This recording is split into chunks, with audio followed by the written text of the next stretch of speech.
Welcome on into the Utah Blockcast. I'm Steve Bartle, Utah insider for KSL Sports. Joined tonight by the whole crew: Josh Bennett, Tyson Mall, Cam Beck. Fellas, how we doing? Football's fun again. It's nice. It's nice. It's nice to enjoy football again after last week. Cam, you weren't here to join us last week. It's good to have you back, brother. Did you what happened last week? Yeah. Okay. Yeah. Yeah, I don't know. 2-0 when I'm on the pod is all I'll say. No, yeah, That's all that matters. Sorry, couldn't be here last week, but feeling a lot better this week. Not that I would have had a lot more to say last week, other than some swears and some sobs, and but yeah, like Tyson said, it's fun to have fun. Yes, it is. Bennett, you were out there in Morgantown. How was it, man? How was the experience out there? It was good. Got in Friday night. It was like 11 p.m. by the time we got settled into the Airbnb. Internal clock says it's 9 p.m. Everything tells me that I'm in Morgantown, so go out and enjoy it. Stayed out late. Not going to mention how late, but stayed out pretty late. Enjoyed some of the nightlife. And then got to do some sightseeing on Saturday morning. Went to the bookstore, picked up a new lid, and went and checked out the tailgate scene and got in the stadium nice and early, watched it fill up, and Morgantown's a good time. And of course, it's nice to talk about a win as opposed to a loss. And everybody's happy right now. Yeah, everybody's happy. Big time win for Utah, 48-14. It was a statement win, in terms of bouncing back from a really lackluster performance the previous week against Texas Tech. And obviously, I think everybody was kind of curious to see how Utah would respond. And I think what we learned this week, beyond just, seeing the production on the field, was some good things in terms of the leadership and all that, to not let that game linger and that loss linger. And I think that was really good. But, I was out there, Morgantown as well, flew into Pittsburgh and had a good time that first day, driving around Pittsburgh a little bit. One of the most unique places I've ever been to. Have you guys been to Pittsburgh? It's a place that I've always thought, I've never actually thought about going there, but then when you do think about it, you'd be like, yeah, it would be kind of cool to go see Pittsburgh. Yeah, I've heard it's incredible. Like architecture, culture, and everything there. Food, I've heard is great. The rivers and the city and stuff is very beautiful and cool. Yeah. I've heard. Dude, it was cool. It was all of that. Yeah, it was cool. I've wanted to go to PNC Park ever since I played MLB All-Star and Ken Griffey Home Run Derby and all that stuff. Just that backdrop is the yellow bridges and all of that stuff. It was cool. Yeah, it was super cool. So did that, got down to Morgantown Friday, got a lay of the land and kind of the feel for the vibe. And I think there was a lot of interest, a lot of intrigue around, Utah fans showing up for the game. I guess there are not a lot of opposing fans that make the trip to Morgantown these days. And I think Utah fans showed out well. There was a good contingency of fans out there that, not only showed up to the game, but also had a good time and got out, on the town and went places and got a good feel for what Morgantown is all about. And I'll tell you, man, Bennett, you mentioned the tailgate scene. It's everything there in Morgantown. That tailgate scene, they've got 6 lots, just packed, huge. They use the parking lot at the hospital to priorities to tailgate. Priorities, dude. It's so I went with my buddy who's a West Virginia grad, and when he told me that the stadium shares the parking lot with the hospital on game days, I thought it was a bit of an exaggeration, but it's literally if you were to imagine emergency room parking at the front of the hospital, that's where the RVs were parked. That's where they were smoking meat. That's where they were throwing down. And that's one lot. And that one lot is, that's a guardsman and a half, 2 guardsmen in just that one lot. And they have 5 lots. And Morgantown becomes the biggest city in West Virginia. I know there's not a lot of big cities in West Virginia, but it does become the biggest city in West Virginia on game day. And an elite college town. I should have Yeah. mentioned that from the jump. Absolute elite college town. It was good meeting some of the Utah fans that were out there and saying what up. And yeah, Yeah, it was cool. It was cool. And like there was a moment where like you saw a couple ambulances trying to drive through the crowd and just like couldn't make much room. Like the lights were on. I don't know like if it Oh was my an actual God. emergency. Like I couldn't tell you that or anything, but it was just like, dude, I mean, at least you're right there, right? You know, you have too much of a good time and you know, you've got the hospital right there. You don't in even need case, an ambulance ride. yeah, Just have your buddies you know? carry you over there. Everybody in Morgantown's there for the game anyway, right? Like, what emergency could there be that's not local, like right there in that parking lot? They were just like, you know, we should really cut down our trip time between the tailgate lot and the hospital with all these accidents we've got going on. Let's just set up shop in the tailgate lot. I get it, dude, and I respect it. Yeah, it was an incredible scene. The tailgates, like I said, multiple tailgate lot sizes of, you know, Guardsman Way and all that, like huge. So that's clearly a big priority out there, and they were having a good time. And then you know, getting into the stadium, that was my first time there. Obviously, Utah's first trip out there as well. And I was actually surprised with the stadium out there. Was really impressed. Obviously, West Virginia. I don't know about you, Tyson, Cam, Bennett, growing up playing college football, EA Sports college football, but like It's like a juggernaut. those Pat White, Steve Slayton years, man. No Spent a other lot of line. time dynasty, Yeah. you know. With those teams and you know, obviously, so they've had a lot of success, and it was cool to like get there and like see the facility, see the stadium. You know, they don't have a whole lot of size, you know, a big lot to build on there. It's a lot of hills. They don't have a lot of flat land to utilize there, so it's kind of tough. But it was impressive. Their facilities were still really impressive, and I think you know, that's a program and a fan base that is just dying to get back to that competitive level. It's been a while. It's been rough on they held on to Mountaineer Neil. They held on to Neil Brown a little too long. Yeah. Cam, were you going to say something? Sorry. I was just gonna say this weekend was not the one for them to come back to that level of glory. A lot of the broadcast this weekend was just like, well, we're going through the data and can't find a time when West Virginia has been beaten this bad at home. So Yeah, it was rough. yeah, there was Good on Utah. There was a post on Blue Sky someone made. I can't remember who exactly, but it was basically, it showed a graphic during the game that was like, this is the worst halftime deficit West Virginia has had at home, or like West Virginia has had it since at least 2007. And they're just like, you know, it's bad when they're not even sure exactly how long it's been since it's been this bad. They don't have the exact date. They just give you a year. It's like, oh man, that is bad. Yeah, the Fox data team was just like 2007 Got me. is as far back as I've Sounds- got. It's a long time, right? That's a long time. That kind of sends the message. No, we dumped that data. We didn't think we would need it anymore. It's been 18 years. My buddy said, he's like, I've been to a lot of West Virginia games and I didn't expect to win this, but I don't think I've ever been inside this stadium watching my team get beat this bad. It was pretty bad, pretty early too, pretty quick. Utah It- got on it. Short of like a punt return or a kick return, it was giving like those Iowa State Utah game vibes from back in like the Shaky Smith game. It was giving a little bit of that, of just like, hey, first time here, nice to meet you. We're not expecting an invite back anytime soon. The student sections, when it got to 21-0, that student section not quick. emptied out as fast as it, like, so they opened the floodgates and let all the students rush in and get to their seats, first come first serve kind of thing, all at once. They exited pretty much at the same In the speed. same fashion.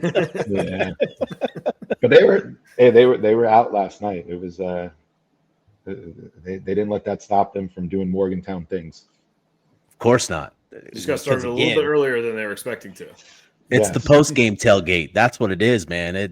They're serious about their tailgating out there, dudes. It's legit. So, all right. got a few things I gotta run through, and then we'll dive into our conversation about the game. But I am an idiot, and in my excitement in getting out to Morgantown, I completely forgot about our Lodge Hat giveaway this week. So we're gonna figure something out. We're gonna give a couple hats away. We'll figure something out on that front to keep that giveaway going. So that's on me. My bad. I was really looking forward to getting out to Pittsburgh and Morgantown and just totally spaced setting up the giveaway. So that's on me. That's my bad, but we'll still give away some hats this weekend. Just going to figure out how. So that, and then want to make sure I get back on the helmet sticker bandwagon. We got to make sure we shout out our guy Caleb Lomu this week. I thought was or Michael Mogafisi. Sorry, Michael Mogafisi this week was really fantastic with what he did in this game. Didn't allow a pressure.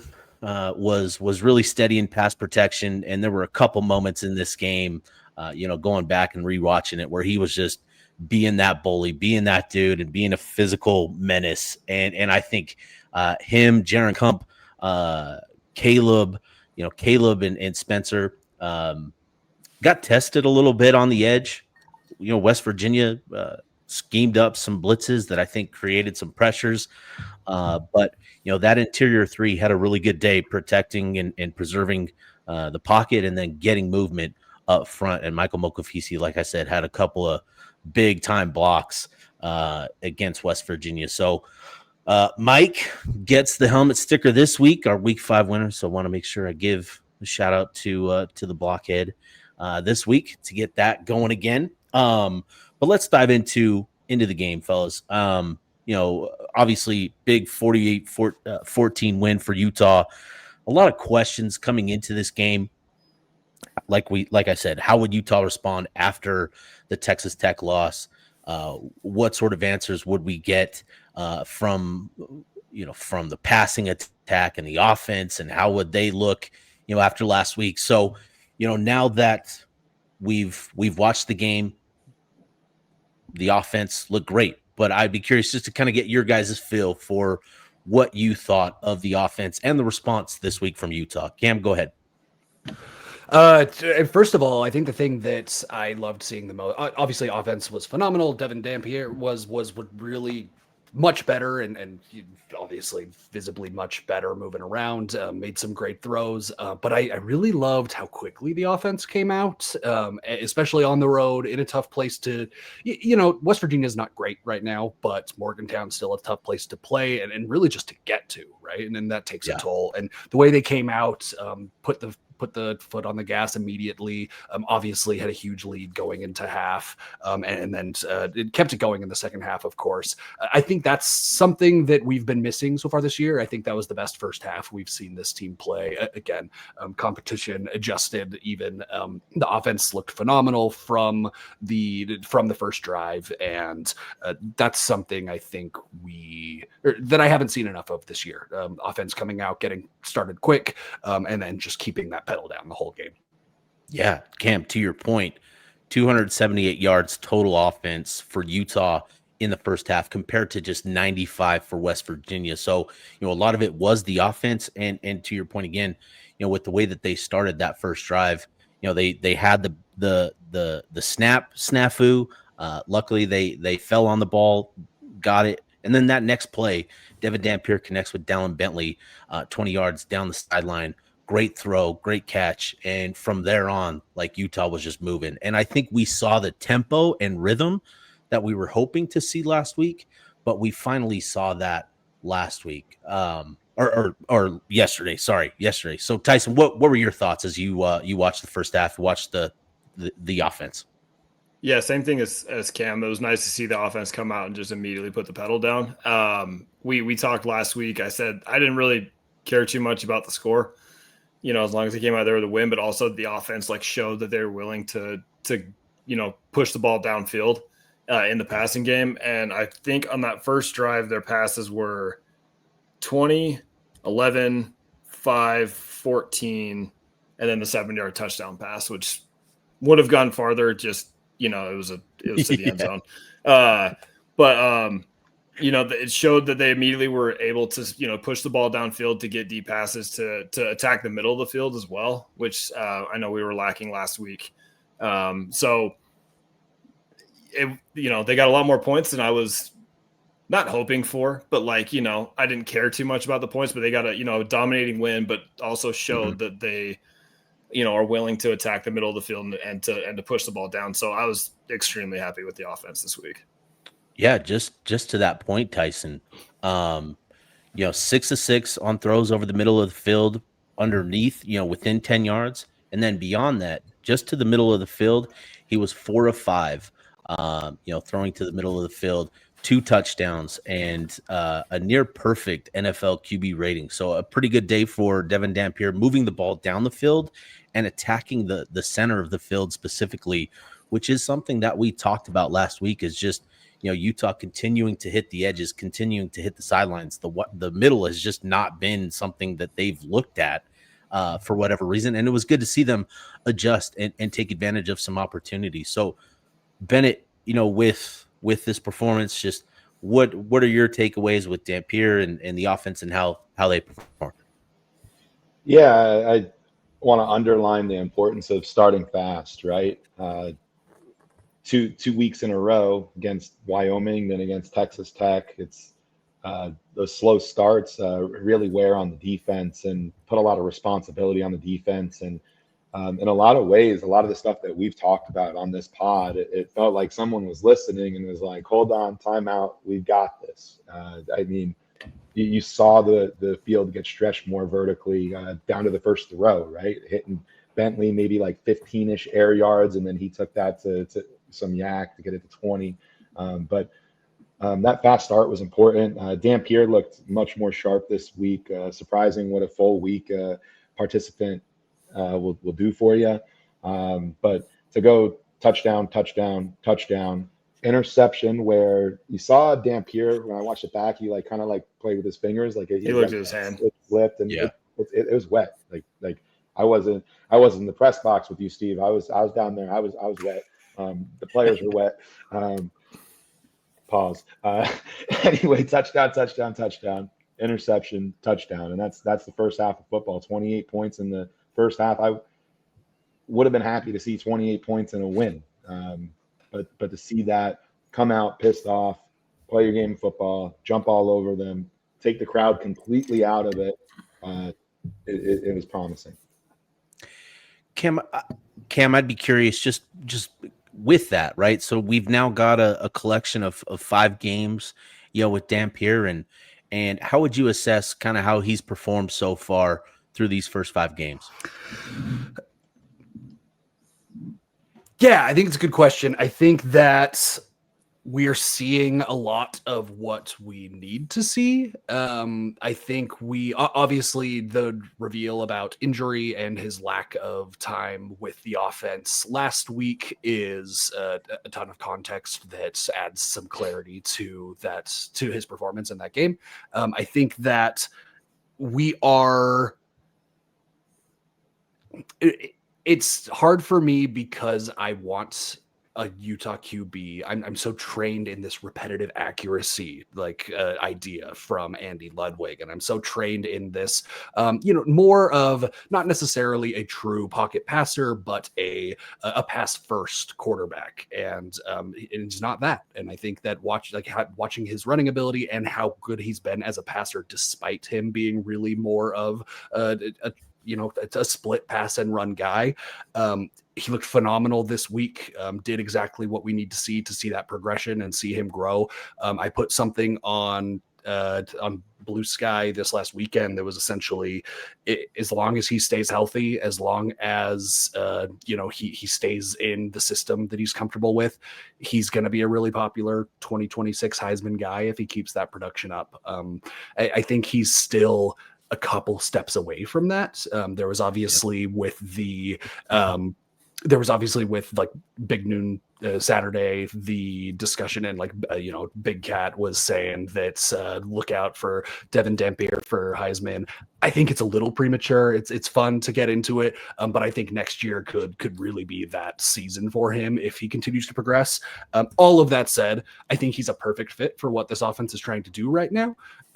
Seeing him throw the ball more over the middle, seeing Utah, get some movement and downfield plays is the missing piece that I think we haven't seen so far. And so as the puzzle starts to come together, feeling really good about it. We shouldn't have expected that to be a day one thing. In a new system, in a new conference, a new level of competition than he was at before, and so I think you're seeing all the right things. You're seeing him settle in. You're seeing the trajectory, go up and to the right, and starting to get a little bit more. What am I trying to say? Just time and compatibility with the wide receiving core. Merriweather not included, but that will hopefully be the next step. That'll be next game. That'll be the next part of the trigger. Yes. What'd you guys? Good. What'd you guys make of him standing tall, so to speak, in the pocket? He played more inside the pocket and stood in there and made some of those throws that I feel like people were questioning him on being able to do. What'd you guys make of that? Very happy with it.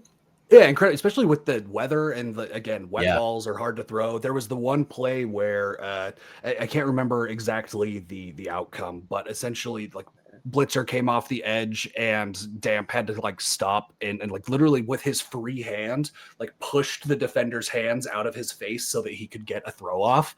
And it's that kind of thing that really makes him special in the sense that he's comfortable enough with the ball and he's comfortable enough moving and doing things with the ball. He's dynamic enough with the ball that he has the kind of freedom of movement in mind to literally reach out, move the defender's hands with one hand, open a throwing window, and get a pass off for a completion. It's just a very funny sequence of events that looked kind of awkward at the time, but you can see his left hand reach out, move the linebacker's hand to the side, and then throw the ball. And it's just things like that where it's just that kind of presence in the pocket, that kind of with that type of pressure is what makes him really fun and special. And there were a couple of other instances where, he sensed the pressure. There was one play in particular, it was backside pressure. And it wasn't until the linebacker was, almost got to him. And you can see his reaction. You can see his athleticism, how quick he is, because he avoided any sort of I think he avoided any sort of contact, but was able to escape, get out to his left, and I think made a play. But there were a couple instances where, pressure getting to him.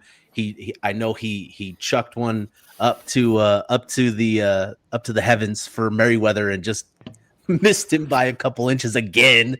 But also hit Ryan Davis on a very similar play with pressure and connected for a first down, I think, early on in that game. So I think you look at that Ryan Davis 32-yard touchdown, man, he looked good standing in that pocket for what was it, 3-4 seconds? 4 seconds. Yeah. Well, and then makes that an absolutely perfect throw, a dime throw. I mentioned that, if for those who are playing the video game, that's the intermediate power throw that's impossible to master on the game, but that you have to be able to do to play that game well. And you saw it there, right? It's that stiff with arc throw is not easy. It's so hard to do well. And he put it on a dime for Ryan Davis, obviously for the touchdown. And I think that was when I say kind of that middle of the field, that deep kind of middle-ish, it wasn't quite dead in the middle of the hashes there, but is not something we see from Utah offenses a lot in general. And to see him make that big throw, Ryan Davis make the great catch, by the way, with a DB taking a hit there. Just like I said, checking all the boxes as we're moving through the season, and just watching him kind of grow and watching his game grow in real time. Evolve, right? This is sort of his evolution in sort of adapting to this level of play, on a week in, week out basis. Each week, you're facing, good athletes, good defenses. This was, West Virginia is obviously going through a rebuild, and they don't have the bodies, the athletes, the talent that a Texas Tech does, but they've got enough on that in that world where, the scheme that Allie, the defensive coordinator there, his last name's Allie. I can't remember his first name, but they scheme up a lot of different things with that 3-3-5 defense, and it presents some challenges. And so that's the sort of stuff, the week to week stuff that we're starting to see with Dampier, and also, I think we realized how important practices are Tuesday and Wednesday's practices in particular, because again, Dampier just looked completely different this week compared to last. Well, I shouldn't say completely different, but looked like the quarterback we saw the first 3 weeks of the season. So I gotta say though, like having him, I'm just glad that we didn't end up going down a spiral. Having this game go the way it did means we don't have to have a spiral discussion like we've had for the past 2 years of like, why aren't our QBs practicing during the week? How are we doing this again? It's all, dude. It feels like it's just lingering, dude. It's just hanging out in the shadows, like waiting to strike this conversation, dude. Like it's just there. I was gonna say, I was thinking the other throw that I want to point out, and it doesn't seem like it doesn't have like the wow factor that a lot of the other throws had, but the near touchdown to Ryan Davis when he came across the formation and ran a crossing route. Came up short. Yeah. Dampier putting that on his inside shoulder and not his outside shoulder is the reason that was almost a touchdown, because he knows the DB is playing off. So his angle is going to be outside to Davis's outside shoulder. So to get him inside and to have him start turning, to be able to start going upfield and let the guy kind of almost like fall off his back, like that's like one of those like instances where if it's just a couple more feet outside towards Davis's outside shoulder, he gets stopped not even for a first down, let alone almost scoring a touchdown. Like those little kind of throws, just putting it in the right spot to put his guy in the best possible position, I thought was like, again, that growth that you see week to week for Dampier. Like those are the types of throws. It's amazing to see that improvement on, because just how much better it can even get from there.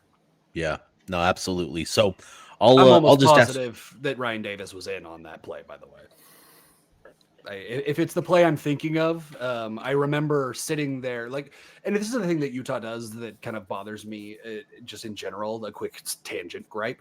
When Utah doesn't play the officials on those types of calls very often, in the sense of like, so right, I'm dude. Screaming at the TV, like, call a timeout. Let them have some time to review this. The ball's probably in. Or the opposite. When there's a play that's questionable that they get, I'm like, go snap the ball. Get up to the line and snap the Merriweather catch ball. Last week. Yes. Yeah, Get up dude, to the line up. and snap the friggin'. What are we doing? Have some awareness. Like, there's got to be a quick play on those sorts of things to be like, yeah, listen, we're going to get 1 yard on this play so we don't lose 25 that we just got. Like, let's go. Hey, at least they got the Wayshawn Parker review. Like, at least they got that, Oh, if they wouldn't have, I think Wayshawn would have quit football. Dude. He was like the camera kept showing him on the sideline, like just nodding, celebrating. He knew. Yeah, that's a tutty. I like that play too, and need to see more of that with Dampier rolling out, threatening to run.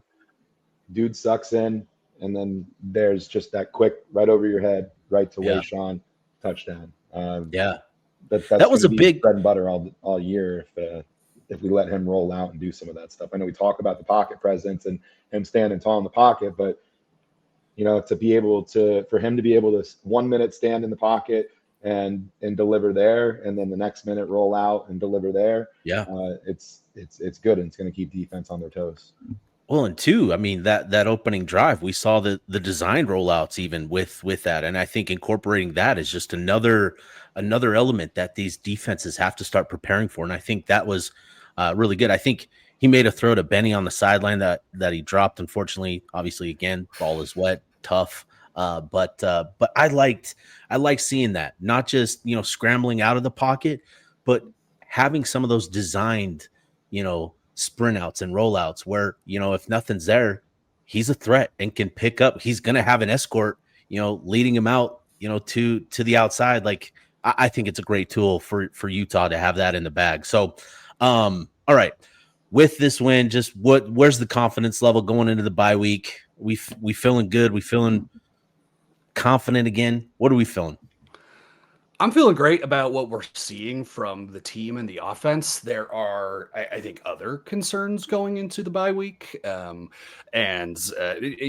not just defense. Obviously, some special teams concerns there. Obviously, some injury concerns. Guys got to get healthy and such, or just got to next man up over the bye week. But I mean, this was a perfect time for a get right game. It's another perfect time for a bye week right now.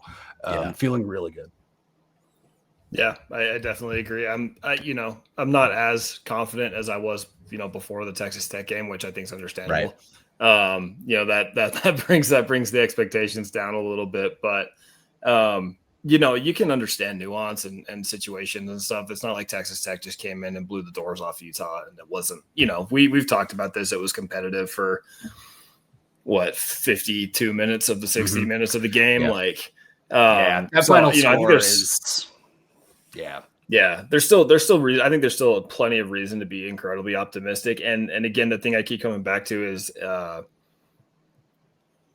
the week over week improvements with the offense in Dampier, the stuff that we talked about after UCLA and after Cal Poly and after Wyoming, a lot of that stuff's been fixed. We're attacking the middle of the field more this week. Dampier's been a little bit more accurate. I think he's starting to see guys more. I don't know if the Ryan Davis touchdown happens against UCLA. I don't know if he sees him. That kind of thing. Yeah. He still had one. A wide open Larry Simmons running in the middle of the field that he completely missed. Oh, did he? Yeah, he had two. But yeah, no, it's But again, you're seeing the improvements. You're seeing the trajectory that the offense is on. So again, we know how good the defense is or has been. Again, we'll talk about this in a second with some of the things that we've been seeing, but there's no reason to think to not have high expectations for the team for the rest of the year. Yeah, I think we saw a lot of what we needed to from Utah to head into the bye week, and I don't want to say feel comfortable, but feel all right, right? Yeah. I think a lot's gonna come down to how Utah comes out on the other side of the bye week. Arizona State coming to town, a much tougher, further along opponent, and then turn around and have the BYU game. Win both of those, I think a lot of us will feel fully pieced back together. But it was good to take away some of those questions that we had coming into this week, because we were hoping to get a lot of that answered against Texas Tech, and I think the Texas Tech game left us with more questions. But a lot of the stuff we've already talked about, the passes that weren't 4 and 5 yards, the cute stuff to two-way players and things like that. The ability to just score, using tempo. There's a lot of things made me feel good as we head into the bye. Yeah, I'm with you there. I think getting some answers with the passing game specifically, and again, what we talked about, getting to the middle of the field, right? Attacking the middle of the field with the passing game, taking some shots down the field. They don't have to be 20, 25 yard type throws, but just throwing it 15, 17, whatever it is, attacking the intermediate even does enough to preserve that sort of space and breathing room for the run game to operate. And I think that's what we saw this week that I think provided some answers in that sense. And if, obviously it's West Virginia, it's going through a rebuild. They're dealing with a lot of injuries, but there's still a lot of good players on that. I don't know good, but they still have their guys on the defensive side of the ball, right? Most of those injuries are coming from the offensive side. And I think it was good to have this sort of test and to ace it, offensively and defensively too, with, the way this unit took care of business. Nobody felt bad for Utah dealing with their injuries last year. And I think, Utah went into Morgantown and took care of business there. So I think confidence is back on the uptick, but still big questions loom because, we know that Utah can take care of business against bad teams. But questions still about, how competitive are they, with teams at the top, right? And Texas Tech, and obviously we talked about that game and that being close for 52 minutes, but got to answer some of those questions and get some of those wins. So I think that's going to be